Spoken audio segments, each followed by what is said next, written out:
5, on pourra y aller dès que possible avec 4 écrevisses, 2 foie gras. Dans les cuisines de Christian Tête-Doigt, on s'apprête à livrer un combat. Les herbes. Le chef. À quelques minutes du coup de feu. Allez, ça marche. 2 couverts, s'il vous plaît, table 2 avec 2 mises en bouche, 2 foie gras, 2 turbos, 2 veaux. Le chef lyonnais, meilleur ouvrier de France, une étoile au guide Michelin, est à la tête d'une équipe de 22 personnes. Ça commence là. Pince de homard avec tête de veau braisée, mignon de veau rôti à la menthe fraîche, des produits d'exception, une cuisson parfaite et une décoration au millimètre. La gastronomie ou l'art du détail. On est quand même avec un chef qui est meilleur ouvrier de France, donc cette exigence qu'il y a derrière, c'est pas se décevoir le nom de Christian Tête-Doigt parce qu'on travaille pour lui, donc faut que tout ce qu'on fasse soit à l'image de lui, donc soigner, renseigner. À chaque service, le chef joue sa renommée. Qui est-ce qui a le plus la pression en fait? Vous ou votre équipe? Tout le monde. On partage bien pour ça. Bah, moi, forcément, parce que c'est plus ma réputation qui est jouée, quoi. Quand ils font des très très grosses bêtises, je leur dis tout le temps, c'est moi qui passe pour un imbécile, c'est pas vous. On y va. Comme pour un défilé de haute couture, les plats se succèdent.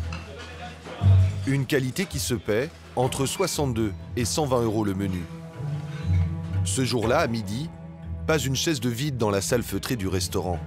80 couverts à servir en 2 heures. Et pas le droit à l'erreur. Les 12, ça sera 7 foie gras, 5 bars. Très bien. Chips, herbes. Allez, je devrais rien demander, hein.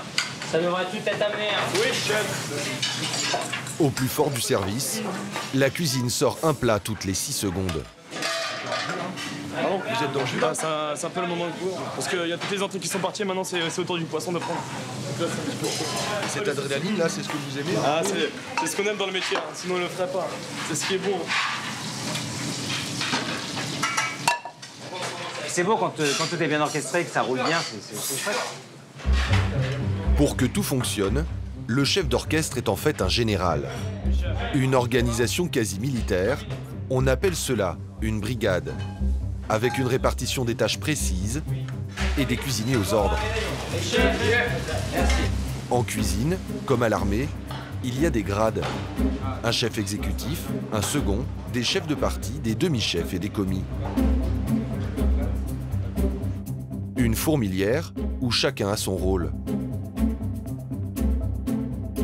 Christian Tête-Doigt est épaulé par un chef exécutif et un second qui est chargé, lui, de superviser et contrôler la qualité du travail. Ensuite, il y a des responsables pour chaque poste. Ce sont les chefs de partie, aux entrées, aux poissons, aux viandes et à la pâtisserie. Pour les assister, ils se reposent sur les demi-chefs de partie. Et enfin, tout au bas de l'échelle, les commis. Comme chez les soldats, le chef est respecté, son autorité sacrée. Chaque personne est importante et indissociable du corps. C'est que s'il y a un maillon qui flanche, ça va mettre en péril tout le service. Ce jour-là, il y a un problème avec une garniture. Pareil, goûte. Qui c'est qui a fait? Qui c'est qui a fait ça? C'est toi? Goûte le sel. Le chef étoilé ne tolère aucune approximation sur l'assaisonnement.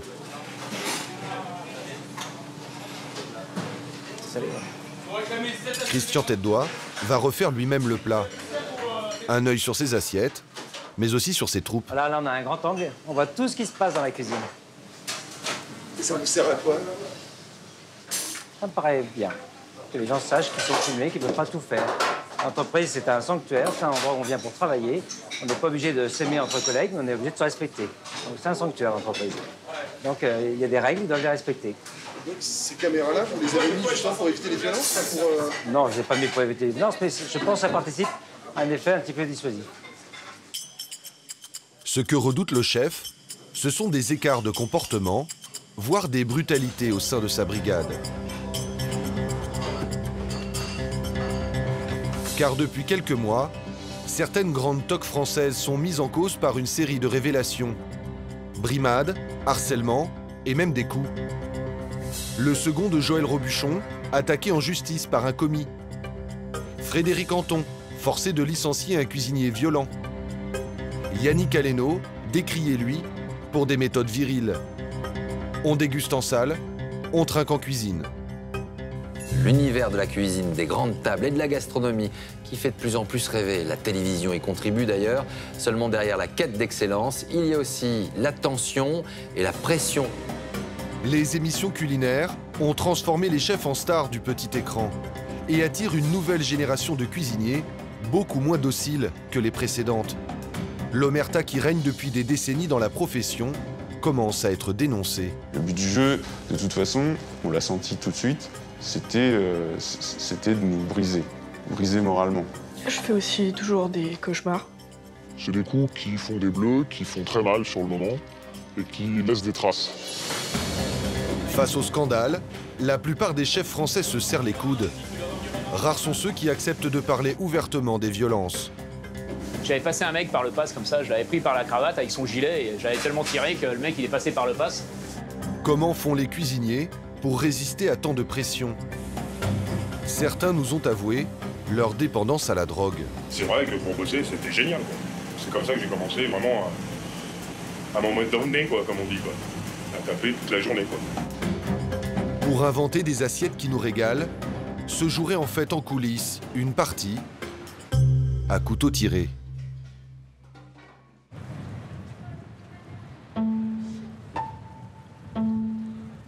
Pour savoir ce qui se passe derrière les portes des plus grandes cuisines, il n'y a qu'une solution, se faire embaucher. Mais il faut être qualifié. Pour se former, une de nos journalistes a pris quelques cours avec un professionnel. Déjà, on coupe ce bout-là, c'est ça? Voilà.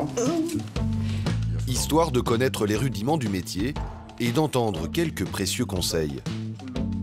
Si on te sent un peu molle, un peu perdu, on va te brusquer et pour te remettre dans le droit chemin, ça sera pas méchant, mais il faut que tu sois toujours en demande de faire quelque chose et quand tu le fais, il faut le faire vraiment toujours avec beaucoup de conviction et le plus vite possible. Ouais, tu prends ça, voilà, et là, voilà.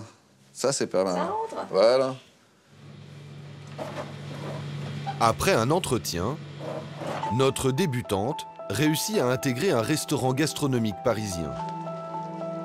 Pendant plusieurs jours, elle va filmer en caméra cachée tout ce qui se passe durant les services. Vous connaissiez les émissions culinaires? Salut, ça va?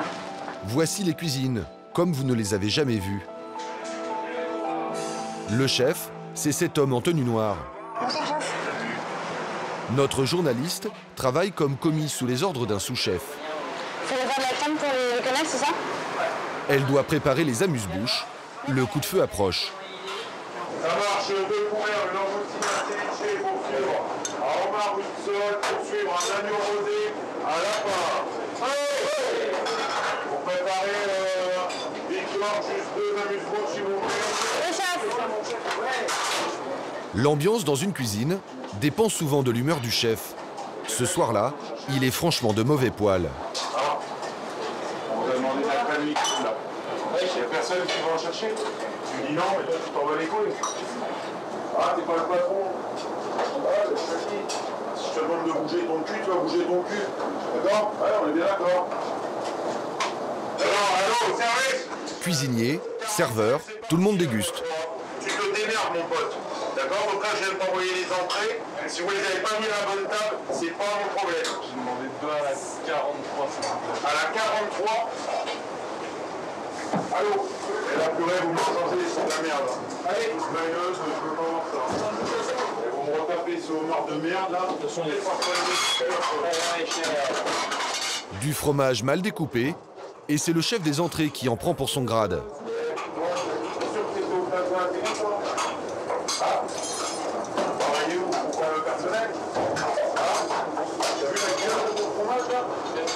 Avec ton fromage, hier, tu t'as dit que ça se taillait pas comme ça, donc arrête de tailler ça comme ça. Alors, 4 morceaux. Allô, viens. S'il te plaît, là. Pose ça là, tu coupes la moitié des morceaux, là. Et ça va. Oh. Sérieux, t'as appris à bouffer ou quoi? T'as déjà appris à tailler du fromage? Sur internet, hein? Ah oui, chef. Tu me changes ta merde. Hey, chef. Parce que si t'es aussi con que ça, franchement. Et s'il le faut, il joint le geste à la parole. Dis-lui, on fait un point. Une ambiance tendue, des mots blessants et des contacts virils. L'excellence semble avoir un prix que certains cuisiniers ne sont plus prêts à payer.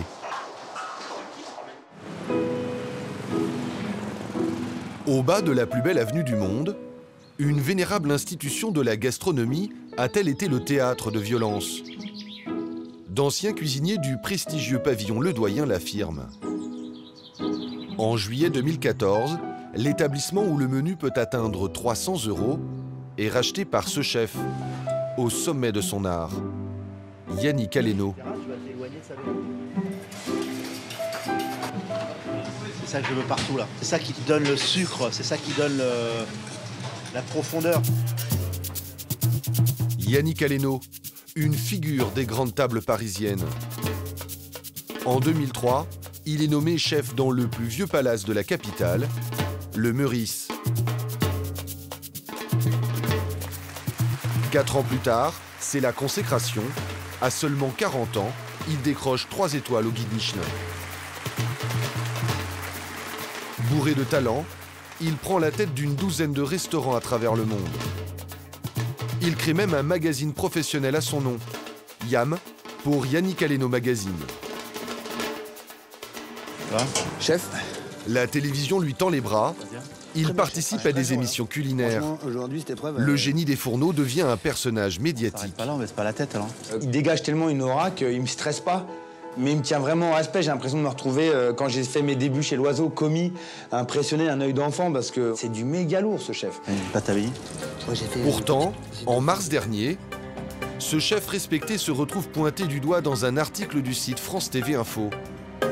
On y dévoile les pratiques présumées brutales qu'aurait employé Yannick Aleno à l'encontre de certains de ses cuisiniers. Le papier met aussi en cause cet homme, Sébastien Lefort, son fidèle second depuis le tout début de son ascension. La réputation du pavillon Ledoyen est écornée, le tout Paris de la cuisine bruisse de rumeurs. Que reproche-t-on précisément à la nouvelle star de la gastronomie? Nous sommes partis à la rencontre de ces anciens salariés. Craignant pour leur carrière, ces cuisiniers nous ont demandé de garantir leur anonymat. Guillaume n'est pas un novice. 6 ans d'expérience dans les plus grands restaurants. Chez Yannick Aleno, il était sous-chef, sous l'autorité directe du second.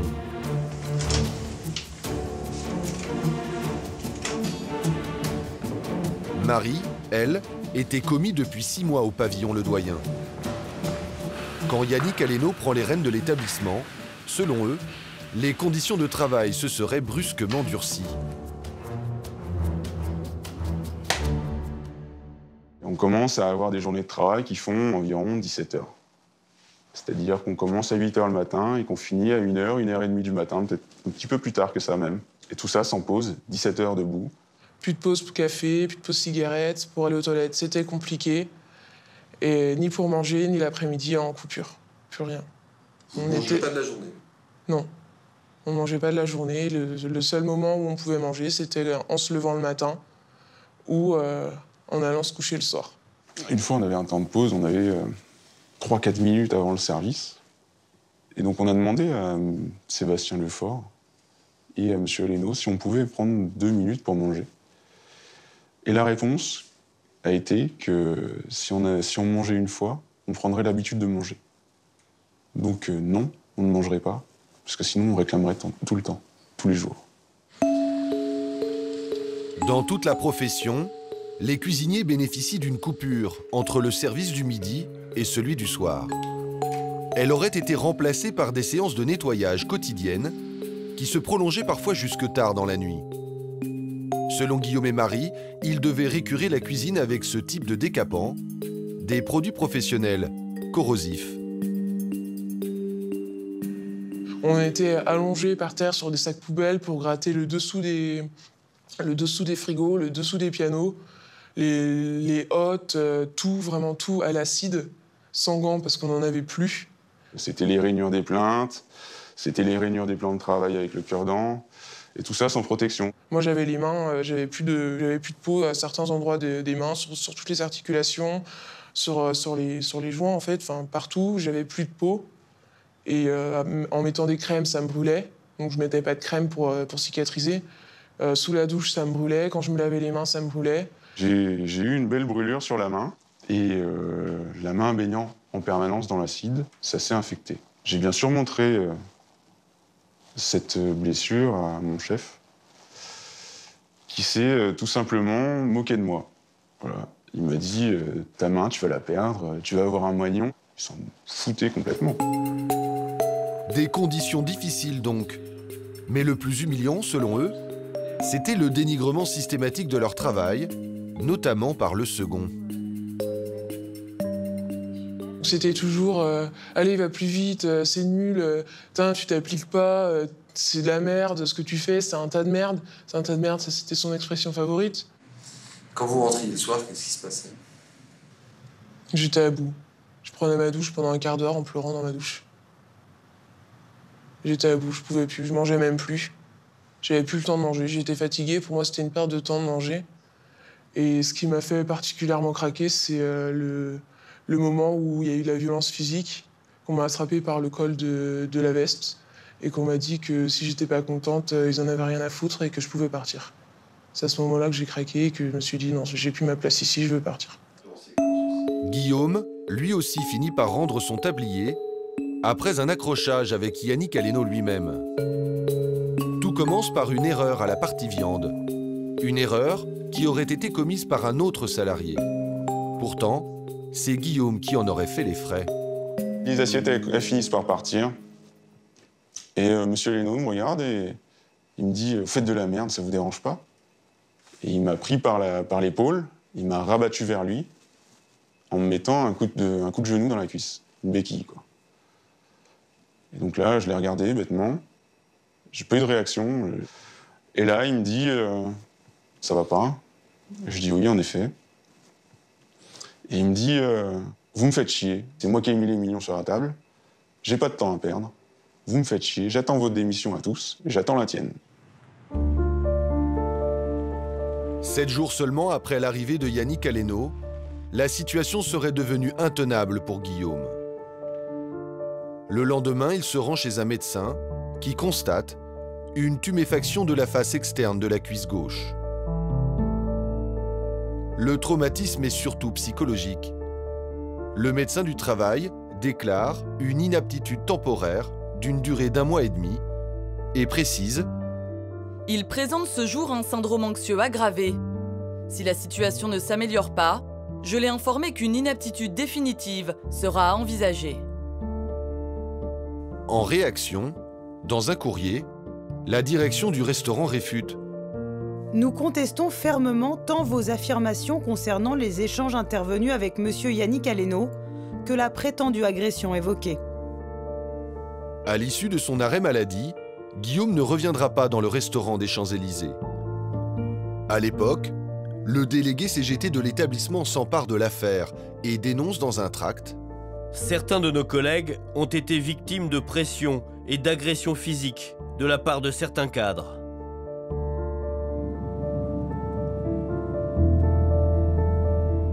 Devant le Conseil des prud'hommes, Guillaume réclame environ 20 000 € à son ancien employeur.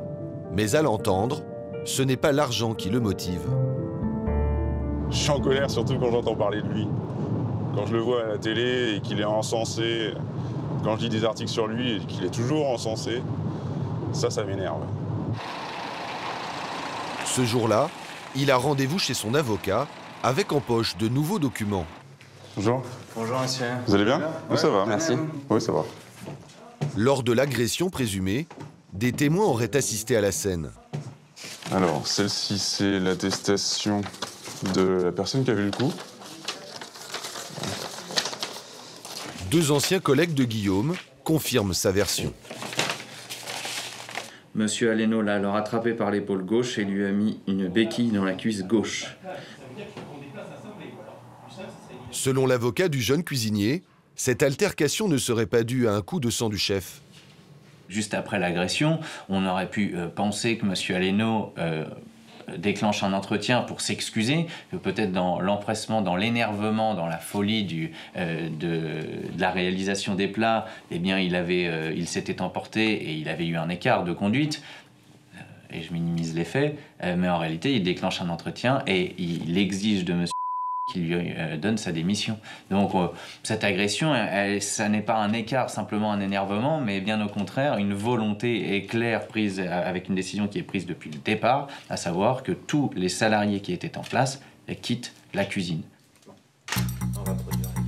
En clair, le chef aurait décidé de se débarrasser de l'ancienne équipe de cuisiniers. Certains pensent qu'une stratégie avait même été mise au point. À l'autre bout du pays, nous avons retrouvé un autre ancien du pavillon Le Doyen. À l'époque, des collègues se seraient confiés à lui et lui auraient révélé la combine pour faire craquer les salariés. À la manœuvre d'après lui, Sébastien Lefort, le second du restaurant. On a découvert cette stratégie, c'est quand le second il a commencé à aller voir un par un les commis de la cuisine et les proposer une meilleure poste dans la cuisine si il arrivait à dégager celle au-dessus d'eux. Ses supérieurs, ses demi-chefs de partie, ses chefs de partie. Et ça veut dire qu'en gros, il y avait des cuisiniers dans la cuisine qui étaient missionnés. Il avait les cuisiniers en cuisine qui étaient missionnés par le second à dégager ses supérieurs. S'il arrivait à faire craquer ses supérieurs, il prendrait ses postes. Harcèlement ou pas, selon la direction, près de la moitié des salariés de la cuisine ont jeté l'éponge en un an. C'est un métier qu'il faut faire avec l'amour. Si on a quelqu'un qui nous donne la pression toujours, qui nous fait craquer chaque jour, toute la journée, depuis 7h30 le matin jusqu'à 1h le soir, qui nous nourrit pas, on comprend vite que en fait, c'est juste pour nous faire dégager. Nous avons cherché à savoir si d'autres événements du même type se seraient déjà produits au cours de la carrière de Yannick Aleno et Sébastien Lefort.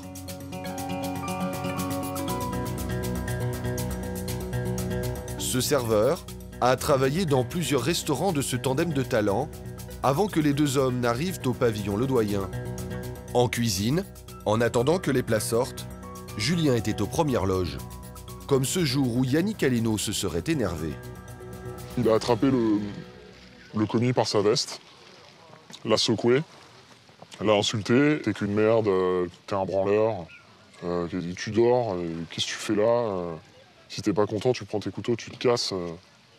Et avant de le relâcher, lui mettre un coup de genou dans la cuisse pour lui faire une béquille. Mais il se souvient surtout de la façon dont Sébastien Lefort exerçait son autorité. Il passait, il leur mettait des petits coups de casserole, avec le dos de la casserole, sur les genoux et les coudes. Parce que les coups de casserole sur les articulations, ça fait très mal. J'ai vu des commis boiter pendant une semaine après s'être pris des coups de casserole sur les genoux. À en croire ce serveur, tout était bon pour punir les cuisiniers. Le second aurait même utilisé le chauffe-plat, une salamandre dans le jargon. Je me souviens très bien, le commis de cuisine a mis 3 tours de moulin à poivre au lieu de 2. Et le second de cuisine s'est énervé, le chef n'était pas là ce jour-là, a pris une cuillère qui était dans la salamandre. La cuillère était à 150 degrés puisque la salamandre chauffe entre 150 et 250 degrés. Le second a pris la cuillère avec son torchon pour ne pas se brûler et l'a mise sur le dos de la cuillère sur la joue du commis. Qu'est-ce qui s'est passé? Le commis a tout de suite retiré sa joue. Il a poussé un cri et il s'est remis au travail directement. Le lendemain, il avait une cloque sur la joue. Mais rien de plus. Personne ne s'est plaint, personne n'a trouvé ça hallucinant. Il n'y a pas de réaction particulière. La seule réaction, c'est le cri de douleur ou le cri de surprise du commis quand on lui met un coup. Mais c'est la seule réaction.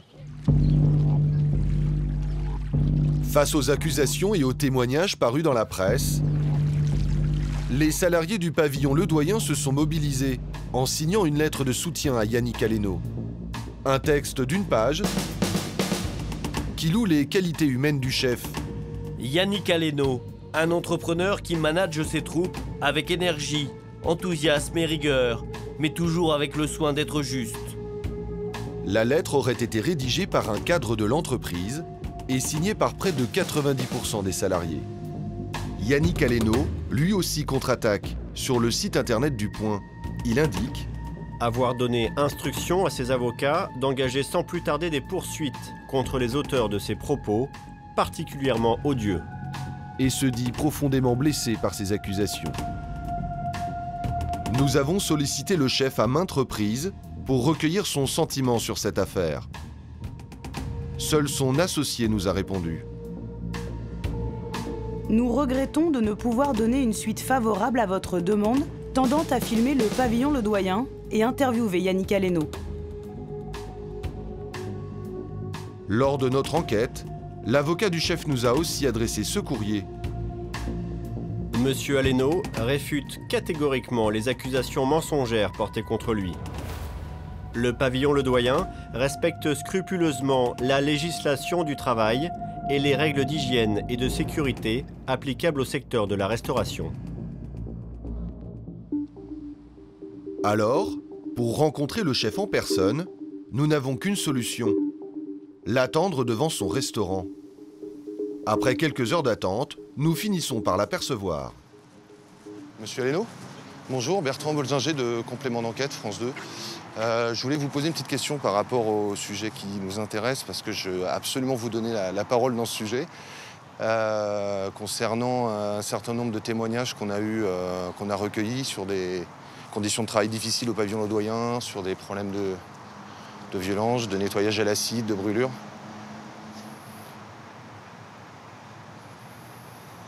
Monsieur Aleno, vous voulez bien me répondre? Vous pouvez me demander la permission, je vais vous répondre avec plaisir, mais vous coupez cette caméra, je vous donnerai une réponse. Qu'est-ce que vous répondez, vous, simplement? Je pense que vous avez vu le personnel ou certainement ceux qui ont voulu vous parler. Moi, je n'ai pas grand-chose à ajouter là-dessus. Basta. C'est fini pour moi, je travaille, j'ai mon restaurant à faire tourner. Donc vous réfutez c'est des accusations? Tout ce qu'on a dit, je l'ai dit dans la presse, dans le Point, vous pouvez prendre l'article du Point, je réfute ce qu'on dit sur moi. Et ce qu'on dit sur la maison. Est-ce que vous avez déjà donné un coup de genou à un de vos cuisiniers, monsieur? Je n'ai pas donné un coup de genou à qui que ce soit. Je n'ai pas enfreint la loi. Hein. Ici, nous sommes dans les clous d'heure, dans les clous d'hygiène et sécurité, dans les clous de tout. D'accord. Mais certains nous disent qu'ils n'avaient plus de pause, ils travaillaient de 8h du matin à 1h du matin sans pause, sans déjeuner, même boire et aller aux toilettes, c'était compliqué. Enfin, on a quand même plusieurs témoignages qui nous disent ça. Mais, c'est ce que je vous dis. Après... Donc c'est pas vrai ou... Non, c'est pas vrai. C'est pas vrai, je suis pas un tortionnaire. Ça se saurait. Hein. Je suis pas un tortionnaire. Qu'est-ce que je veux dire? Qu'est-ce que vous savez des méthodes de management utilisées par votre second, Sébastien Lefort? Écoutez, moi, je sais que Sébastien Lefort a eu des mots avec un employé. Je l'ai averti. Il a eu son avertissement. Qu'est-ce qui s'était passé? Je sais pas, j'étais pas là. En tout cas, j'étais pas là ce jour-là. On m'a remonté des informations comme quoi il y avait eu des échanges un peu de verbaux compliqués entre deux employés. C'est tout. Ça suffit, c'est terminé. À en croire le chef, Sébastien Lefort ne travaillerait plus avec lui. Un second qui, lui, n'a répondu à aucune de nos sollicitations. Selon la direction, le climat social et les conditions de travail se seraient améliorés dans l'établissement. Une cantine a été créée et les équipes de cuisine doublées. Qu'en est-il des autres restaurants de prestige? Au cours de notre enquête, nous avons rencontré d'autres cuisiniers qui décrivent des dérives similaires avec d'autres chefs. Comme cet ancien commis passé par les cuisines d'un restaurant 1 étoile à Paris. Ça commence par des petites insultes, ouais, t'es nul, ton travail c'est de la merde. Après, ça a été les coups de poing, les coups de genoux dans les cuisses. Nous avons pu entrer en contact avec des parents de jeunes apprentis, au bord de l'épuisement. Moi, en tant que mère, j'étais très mal de voir dans quel état il était, surtout quand chaque fois il m'appelle « Maman, je crache du sang, est-ce que c'est normal ?» Il a fait une œsophagite, mais c'était dû au stress. Hein. Mais après, il a démissionné quand il s'en est pas remis. Hein. Des commis nous ont raconté les conséquences de ces brimades. il m'a attrapé le bras, il me faisait très très mal. Après, il m'a mis une gifle en chambre froide. J'ai eu des grosses crises d'angoisse et il s'avère en fait qu'après j'ai eu une très grave dépression et j'ai fait une tentative de suicide. Avec mon témoignage, je veux faire prendre conscience aux gens que les personnes qui vont manger là-bas, ils disent ouais c'est bien et tout, c'est beau et tout, mais derrière ils se rendent pas compte que c'est un enfer quoi, c'est un enfer.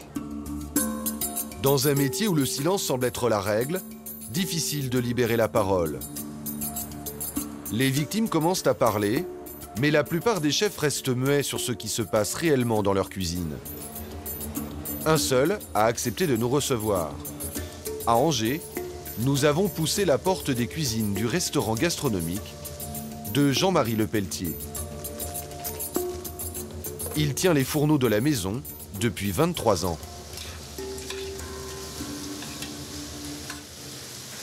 T'as ton beurre aussi pour...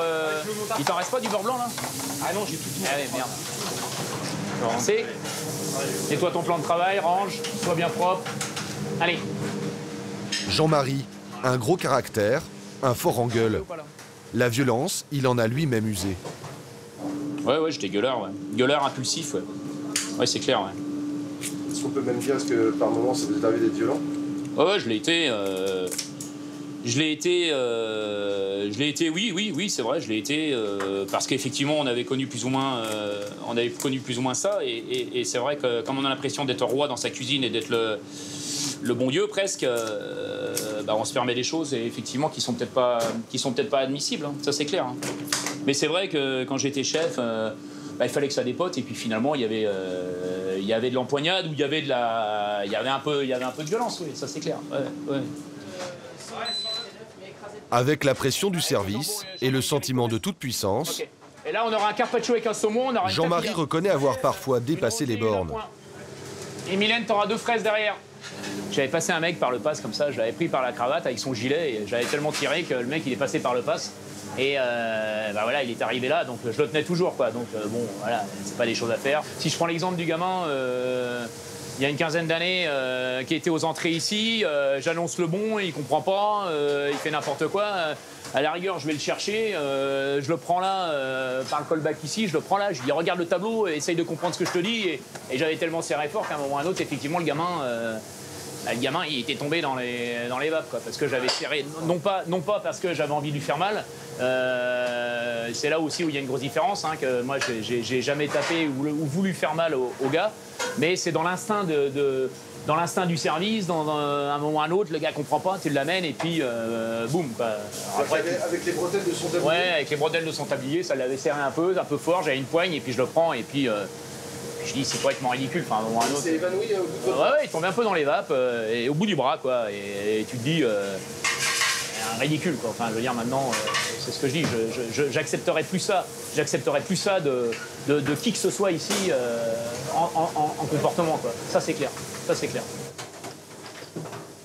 L'attitude de Jean-Marie change radicalement en 2002 quand il rachète le restaurant à son employeur. En devenant patron à son tour, il prend conscience qu'il va devoir modifier ses méthodes. Tu risques d'avoir plus personne dans ta cuisine, plus personne ne voudra travailler chez toi. Voilà, moi le risque, je le vois plus que comme ça que le risque pénal, parce qu'effectivement, le risque pénal, oui, ça a compté, mais c'est surtout le risque de se dire, voilà, moi j'aurai plus personne chez moi, et je veux qu'il y ait du monde, et je veux qu'il reste chez moi, et je veux qu'ils y soient bien. Voilà, surtout ça, quoi. Ils n'ont pas l'air d'être traumatisés non plus, hein. Regarde.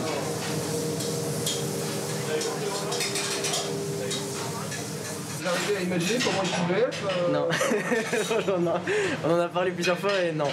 Sur l'instant présent, après, comme il disait, avec la pression, le stress, et on a un métier quand même assez dur, il se peut que des fois on déborde un peu.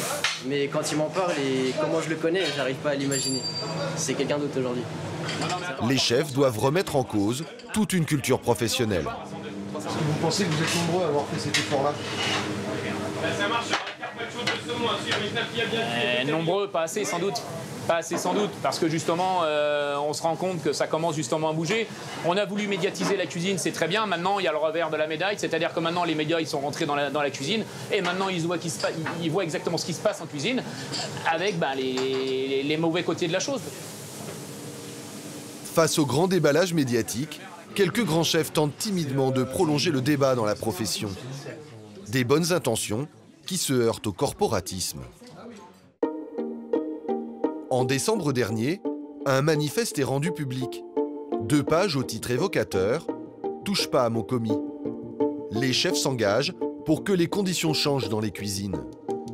Ainsi, nous pensons qu'il faut bannir toutes les mini-brimades physiquement contondantes et répétitives qui sont des atteintes à l'intégrité physique tangible et douloureuse afin de rendre la profession éthiquement indiscutable. Parmi les grands cuisiniers signataires, une vieille connaissance, le chef étoilé lyonnais Christian Tête-Doigt. Devant notre caméra, il montre le manifeste à un confrère, Jean-Christian Dumonnet. Ce dernier en avait à peine entendu parler. Qui c'est qui a pondu ça? Gérard Cagnard. C'est bien, hein. Ça me paraît important comme initiative parce qu'il est toujours bon de rappeler dans une société qui évolue qu'il y a des paliers et qu'on est arrivé à un moment où il y a des choses qui sont tolérables et d'autres qui le sont moins. Donc c'est pour ça qu'on s'est engagé dans cette démarche-là, d'écrire ce manifeste pour rappeler à tous ce qui est bien et ce qui ne l'est pas. Le texte devait circuler dans toutes les cuisines de France. Mais à ce jour, seuls 6 grands chefs ont signé le manifeste. Sur les 715 restaurants étoilés que compte notre pays, c'est peu. Mais on comprend pourquoi. C'est qu'il y a un grand respect entre les chefs. Ouais. Et forcément, il y a une solidarité qui joue et qui me paraît être naturelle et plutôt de bonne aloi. Et on reste persuadé que ce n'est pas de leur fait à eux. C'est des collaborateurs qui se comportent mal. Et par contre, on ne peut que leur reprocher de ne pas surveiller assez leurs collaborateurs. C'est tout ce qu'on peut faire. D'accord, mais quand on travaille avec un second de cuisine depuis des années, on connaît ces méthodes, on sait comment ils travaillent avec la brigade. Peut-être que ça l'arrange aussi qu'ils fassent le sale boulot. C'est pas faux, effectivement, ça l'arrange certainement un petit peu. C'est pour ça qu'il faut que ce manifeste circule, pour que tout le monde reprenne conscience qu'il y a des choses qui se font et d'autres qui ne se font pas. Par peur d'être mal vus dans la profession, la plupart des victimes que nous avons rencontrées ont renoncé à réclamer justice.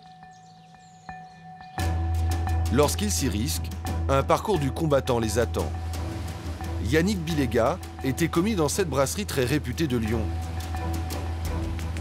Le matin du 11 janvier dernier, il a une explication avec son patron au sujet d'une promotion qu'on lui aurait promise. Son employeur l'aurait alors incité à la démission. Les 2 hommes en seraient venus aux mains. Je regarde mon employeur avec un petit sourire en lui disant de toute façon, je compte rester ici très longtemps, moi il n'y a pas de problème. Et à ce moment-là, je me suis pris une droite. Le naturel prenant le devant, je l'ai saisi, je l'ai attrapé au sol, je l'ai immobilisé au sol, je l'ai insulté, et ça c'est clair, ce serait même compréhensible après les faits, mais à aucun moment j'ai porté un coup physique. Yannick quitte le restaurant et se rend aux urgences. Dans la salle d'attente, il prend quelques clichés de l'hématome sur sa pommette.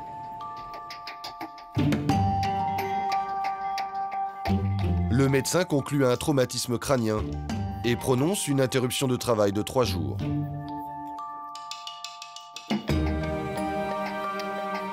Pour convaincre la justice, l'attestation médicale et quelques photos ne suffisent pas. Yannick doit surtout recueillir des témoignages écrits de ses anciens collègues. 2 d'entre eux auraient assisté à la dispute, et notamment le chef de cuisine. C'est la première fois qu'il lui reparle. Ah ben, j'ai fait un papier le jour même à monsieur. Ben, moi, j'ai fait les témoignages que j'avais à faire à monsieur. Voilà, quoi. Je sais. Comptez sur vous pour que la vérité éclate ou pas? Parce que moi, à l'heure actuelle, je vais perdre, vous vous en rendez compte de ça? Non, bah oui, mais non. Donc c'est normal qu'il s'est passé, vous cautionnez. Moi, je suis associé avec monsieur. D'accord. Voilà. Ça dit tout. Donc, de ce fait, vous ne direz rien. Ça dit tout, je suis associé avec monsieur. Point. Dernière chance pour l'ancien commis, le maître d'hôtel qui se serait interposé au moment de l'altercation. Je serais célibataire, je veux bien faire un peu, mais je suis marié, j'ai une famille. Et je ne vais pas demander d'argent comme ça. Je pourrais payer ma tête pour quoi que ce soit. C'est clair. Voilà. Bonne continuation, alors. Merci également. Merci, ciao. Ciao. Vous n'êtes pas un peu seul, là? Si. Si, complètement seul. Mais bon. J'ai lancé la procédure la procédure judiciaire en sachant que ça allait se passer comme ça, que j'allais avoir aucun soutien de la part des responsables ou même des salariés, et que voilà, j'allais me retrouver seul. Non, je le savais. Je le savais. Donc est-ce que vous pensez que vous avez une chance d'aboutir? À l'heure actuelle, je suis perdant. Mon avocat me l'a dit, sans témoignage, malgré que le fait que je sois parti un matin au travail sans rien sur le visage et que je sois rentré 2h30 après avec un gros hématome sur le visage, apparemment la justice peut croire que je me le suis fait tout seul. Donc j'ai besoin de témoignages. Voilà, sans témoignage, je vais droit dans le mur et je sais parfaitement que je suis perdant. Voilà. Dans ce genre d'affaires, c'est souvent parole contre parole. Nous sommes allés à la rencontre de son ancien patron et agresseur présumé. 37 ans de carrière, ancien associé de Paul Bocuse, c'est un homme influent dans la restauration lyonnaise. Bonjour, je cherche monsieur. Oui, c'est moi. L'homme réfute avoir donné un coup de poing à son commis. Comment il s'est fait ce cocard, en fait? Je sais pas, il est sorti, il s'est cogné la tête sur le mur, je sais pas. Je peux pas vous dire. Vous savez pas? Non, j'ai rien à dire. Il m'a dit de sortir de ma cuisine, je suis pas rentré chez moi. En fait, c'est lui qui nous a poussé en premier. Il y a des témoins. Il y a des courriers. Malgré la difficulté à recueillir des témoignages, Yannick a choisi d'aller jusqu'au bout de son combat. Aujourd'hui, il se rend à la toute première audience devant le Conseil des prud'hommes. Angoissé et surtout déçu d'en être arrivé là. Quand vous comptez pas vos heures, quand vous remplacez des gens, quand vous grillez vos week-ends, que tous les jours de la semaine, le week-end, le samedi, le dimanche, les jours fériés, vous êtes là tous les jours à transpirer dans une cuisine où il fait 50 degrés, où il y a un chef qui vous gueule dessus parce que ça va pas assez vite, mais que le lendemain matin, vous êtes quand même là, le lendemain soir, vous êtes quand même là, parce que c'est votre métier et parce que vous aimez ça, vous attendez un minimum de retour. Faut donner, mais il faut pas espérer en retour. Ou alors faut exiger en tapant du poing sur la table. Et moi, quand je l'ai fait, la seule réponse que j'ai eue, c'est une droite. Voilà. Pour faire avancer son dossier, Yannick souhaite qu'un médecin expert soit nommé et qu'il vienne confirmer sa version des faits. Bonjour maître, vous allez bien? Ça va, vous? Très bien, merci. Ouais, un peu, oui.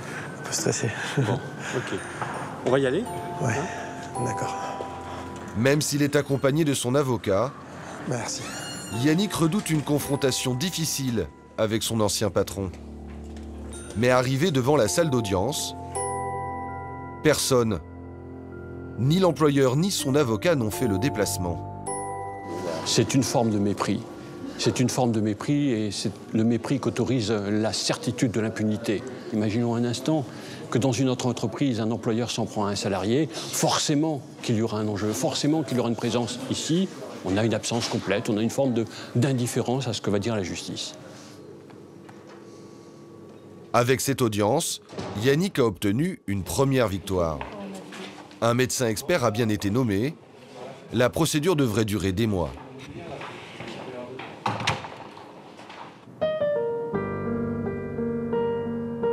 Constance, elle, s'est heurtée à un autre mur du silence. Celui de son école, censé la former et la protéger. Le traumatisme a été tel qu'elle a fini par renoncer à sa passion. C'était mon rêve. Je devais passer ma vie dans une cuisine, je devais être chef, avoir mon restaurant. À 18 ans, elle intègre la prestigieuse école Ferrandi à Paris, le Harvard de la gastronomie française. 4 ans plus tard, elle a enterré son rêve 6 pieds sous terre.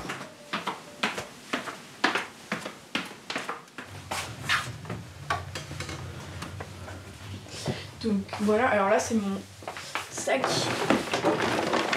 avec toutes mes fringues de Ferrandi. Donc ma veste. Voilà, la fameuse, qui n'est pas ressortie depuis cette époque-là. Depuis combien de temps? Ça va faire 3 ans maintenant. 3 ans.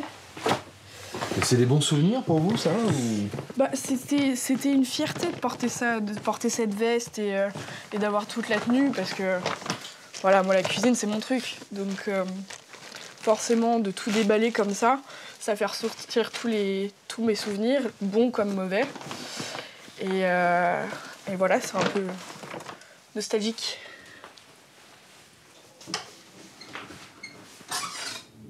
L'ancienne école de Constance coûte 7 500 € par an. À ce prix-là, les étudiants ont droit à des stages dans les meilleures adresses de la capitale. C'est notre professeur de cuisine référent à Ferrandi qui nous a placés dans nos stages en fonction de nos préférences. C'est un peu là que le cauchemar a commencé, on va dire.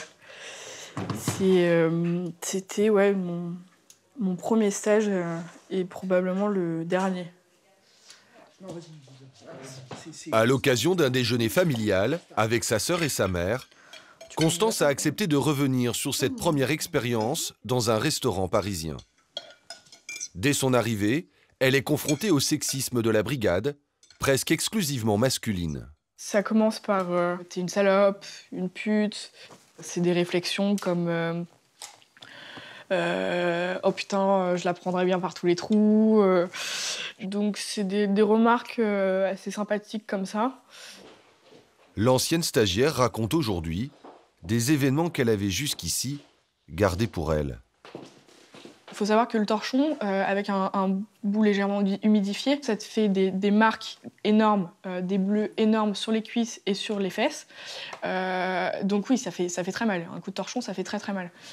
Et est-ce que ça vous est arrivé souvent de rentrer chez vous avec des bleus? Ça m'est arrivé pas mal de fois, enfin je pourrais même pas les compter.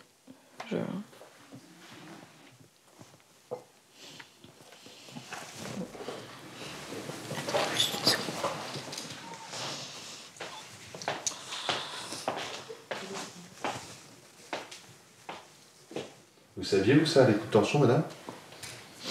Non. Non, les bleus, j'ai jamais vu. Jamais. On m'a jamais dit. Non. C'est pas facile à entendre de vivre avec sa fille tous les jours et de ne pas s'être rendu compte à quel point elle était en souffrance. N'avoir absolument rien vu. Selon Constance, le chef aurait fermé les yeux sur le comportement de ses subordonnés. Sans limite, les cuisiniers seraient allés encore plus loin. Les mains baladeuses sur ses fesses, jusqu'à ce jour traumatisant où l'un d'entre eux, le second de la brigade, la coince entre deux murs. Là, il commence à s'approcher de moi. Plus il s'approche, plus je me recule. Au bout d'un moment, j'étais coincée. Et donc, il continue de me parler, toujours en avançant, très proche de moi. Je suis incapable de vous dire ce qu'il me disait sur le moment. J'en ai aucun souvenir. Mais je revois son regard fixé sur mes lèvres. Je pense qu'il était sur le point d'essayer de m'embrasser, jusqu'à ce qu'un autre commis arrive et en fait détourne son attention. Et donc là, ça a été... là, j'étais pas bien. Là, j'étais incapable de faire quoi que ce soit, incapable de bouger, incapable de parler. J'avais les jambes flageolantes. Et je remercie le ciel que ce commis soit arrivé, parce que sinon, j'étais à peu près sûre d'y passer, quoi.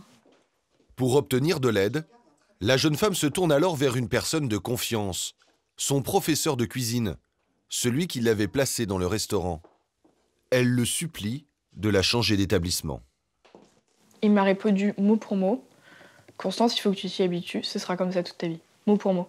Alors là, je me suis dit, si lui ne m'aide pas, qui m'aidera? Et donc j'ai abandonné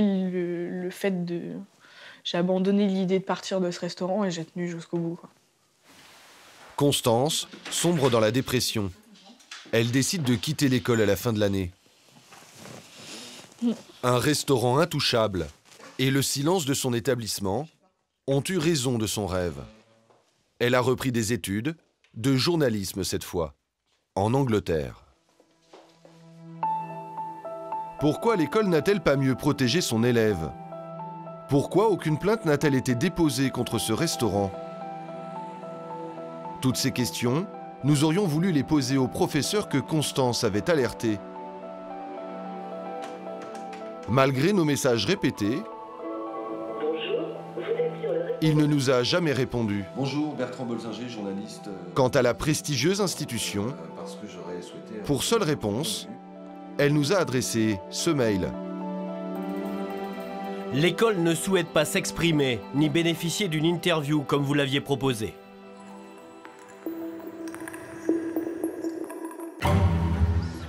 L'omerta, le chantage à l'emploi, le harcèlement ou les brimades, tout participe à la pression sur les salariés.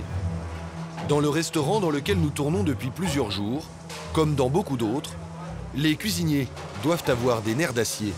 Maintenant, dégage. Derrière moi, on va voir rien du tout. Toi, je t'ai rien demandé. Ce que je t'ai demandé, c'est un cabillaud au sol. À la pression s'ajoutent les cadences infernales.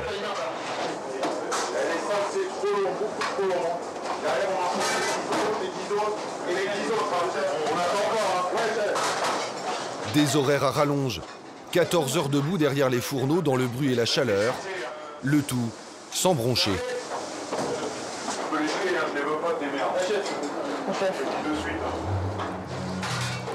Face au stress, les petites mains des grands plats ont parfois recours à la drogue. Dans le milieu, c'est un secret de polichinelle. Voici Cédric, 23 ans, dont 8 en cuisine et autant à fumer du cannabis tous les jours. Son premier joint, il l'a fumé sous la hotte du restaurant dans lequel il était apprenti. Mon chef fumait en cuisine. J'étais apprenti, j'avais 15 ans. C'était la première fois que je rentrais dans la vie professionnelle. C'était le premier restaurant. Et mon chef fumait en cuisine voilà, pendant les services, avant, après, en permanence. Et au bout de 3 à 4 mois, mon chef me propose de fumer du cannabis pour faire retomber la pression, parce que j'en pouvais plus. Et donc voilà, je fumais avec lui à la fin du service. Ça a commencé comme ça. La drogue devient un tranquillisant dont Cédric ne peut plus se passer pour travailler. Et lorsqu'il découvre l'univers de la haute gastronomie, il fume jusqu'à 10 joints par jour. Il y a la drogue douce, qu'on va dire, le cannabis, pour les commis, pour les chefs de parti, l'alcool aussi. Chacun sa drogue en fonction de son grade, en fonction de son salaire. Plus t'es gradé, plus t'as d'argent forcément, plus t'as de responsabilités aussi, donc plus t'as de pression. Et donc plus tu vas essayer de trouver une drogue encore plus lourde, parce que le cannabis, ça ne te suffit plus. Il te faut quelque chose de plus fort encore. Donc ça va dans la cocaïne. Voilà, c'est surtout les drogues dures que les chefs prennent. Moi, je l'ai vu. Et j'en ai fait l'expérience dans un restaurant étoilé, avec un chef médiatisé, faire les allers-retours au vestiaire, le nez blanc, le mélange cannabis, cocaïne, c'est un mélange explosif pendant les services.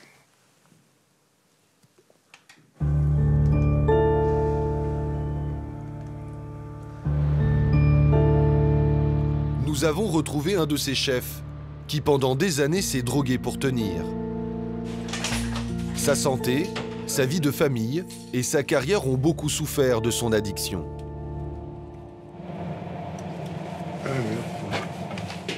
Depuis 3 ans, Thierry essaie de s'en sortir. Il a abandonné les grandes brigades pour les 20 mètres carrés de ce petit restaurant. Du temps où il était accro, sa journée débutait toujours de la même façon. Ah là, je serais descendu aux toilettes et me faire un petit rail avant de commencer le boulot, quoi, pour me remettre en forme de la veille, parce qu'avec ça, comme on ne dort pas beaucoup, alors on a besoin d'un petit remontant le matin. Voilà. La journée commençait comme ça. Après, je redescendais vers, on va dire 11 h, parce que le produit, la descente commençait à agir, quoi. Après, c'était, on va dire, un petit avant le service, vers midi. Et après, je recommençais l'après-midi, après le service, quoi. Vous en consommiez beaucoup par jour? Ça pouvait aller jusqu'à 2 grammes. C'est énorme. Et ça devait représenter un budget colossal. Un budget 160 € par jour à peu près. Minimum. Cette béquille chimique a permis à Thierry de tenir le rythme effréné pendant 10 ans. J'étais beaucoup plus performant, bien sûr. Bah, des choses que je pouvais faire en, je sais pas, en un quart d'heure, 20 minutes, bah là, en 10 minutes, c'était battu, quoi. C'était impressionnant, il y a les membres marchaient plus vite que le cerveau. Hein. Moi, j'en ai vu qui prenaient des amphétamines, de l'ecstasy, du MDMA, de l'héroïne aussi, certains. Bon, par contre, ils ne pouvaient pas bosser avec ça, parce qu'avec l'héroïne, on ne peut pas bosser. Comment voilà. ils faisaient alors? Hein? Comment ils faisaient? Bah, ils prenaient de la cocaïne aussi, hein. Ils prenaient les deux. Oui, ça arrivait. Il y en a qui se faisaient, qu'ils appellent des mélanges-mélanges, quoi, des mélanges cocaïne, mélanges héroïne, ce qu'on appelle des speedballs.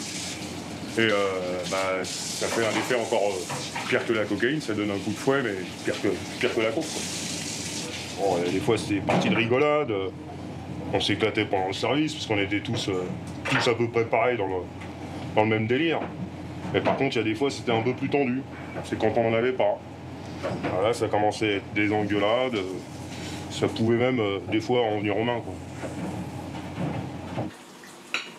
Pour sauver son couple, il choisit de décrocher et part en cure de désintoxication. Aujourd'hui encore, il est suivi par un addictologue pour éviter la rechute. Selon une étude de l'Institut de prévention et d'éducation pour la santé, près de 10% des salariés du secteur de l'hôtellerie et de la restauration auraient déjà consommé de la cocaïne, au moins une fois dans leur vie. Allez, on y va. Perds pas de temps. Pour apaiser le climat dans la gastronomie et prévenir toutes ces dérives, la formation des cuisiniers a été repensée, comme dans ce centre d'apprentissage, à Angers. Ici, on n'apprend pas seulement aux chefs de demain à mijoter de bons petits plats, on leur apprend aussi à parler. Au niveau de la communication, faites-vous bien comprendre, expliquez les choses clairement pour que vous soyez compris, qu'il n'y ait pas de problème et vous montrer s'il y a besoin. Ceci n'est pas un exercice. Ce jour-là, les apprentis doivent assurer le service dans le restaurant d'application. Un menu, une salle et de vrais clients.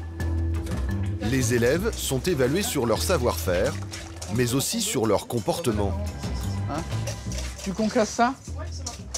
L'humain est quand même au centre, alors qu'autrefois, c'était plus la technique qui était au centre. Ce qui explique aussi aujourd'hui que les jeunes, quand ils sortent, ils ont peut-être moins de compétences techniques, mais globalement, ils ont des compétences dans d'autres domaines. Ils communiquent mieux, ils sont peut-être plus ouverts. Nous, quand on sortait, on n'était pas formés à ça. On était fort techniquement, mais il fallait rentrer dans le moule et puis c'est tout. Allez, s'il te plaît. À la partie poisson, c'est au tour de Thomas, 17 ans, de jouer le rôle du chef. Ce fils de restaurateur prend son rôle très au sérieux. Tu vides ton bac, après tu me nettoies ton poste de travail, s'il te plaît. Oui. Tu finis ça vite, tu débarrasses, on nettoie. Oui. Et t'enlèves ta planche, par contre. Ta planche. Oui. Allez, les gars, on lâche rien, là. Oui. On est bientôt en place. Mais c'est pas bien fait, ça. Oui, regarde-moi.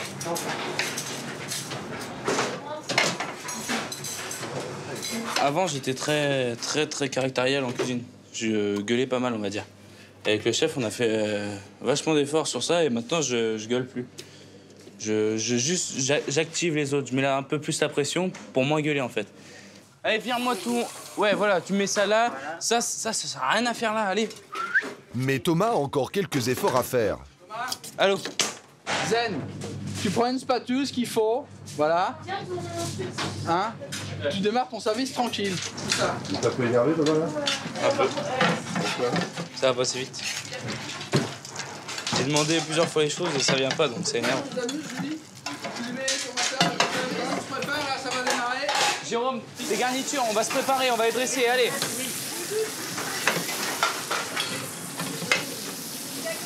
Allez, viens dresser là. Non, mais regarde, Jérôme, organise-toi. Tu te mets là. Ça doit revenir, ben, le beurre. Attends, c'est pas terminé. Comme un connard, depuis tout à l'heure, là, c'est comme ça me gaver. L'ambiance s'envenime. L'enseignant intervient. Ok. N'arrache pas. Si tu mets l'huile sur le feu, vous allez vous engueuler, là. Ouais. Hein? Il est entendu, il est tendu, tu lâches. D'accord? Si t'insistes, là, vous allez vous engueuler. Et c'est parti, on perd 5 minutes et les clients attendent 5 minutes de plus. Allez. Non, tu y vas. Tu ne dis pas je lui donne un coup de main. Tu y vas. C'est plus simple. Le riz. Alors. C'est bon Thomas? Je suis beaucoup sur lui parce qu'il est un peu bouillant, il est plein d'énergie. Il a besoin de se canaliser. Regarde les asperges. J'essaie de canaliser, de stopper pour qu'il prenne conscience des choses. Tu m'as dit qu'il avait jeté un œil? Le jour de l'examen, Thomas sera noté sur son comportement. Les critères sont précis. Il devra garder le sourire avec ses équipiers tout en restant maître de lui-même. Tous ses efforts pour que cette nouvelle génération de cuisiniers ne reproduise pas les erreurs de ses aînés.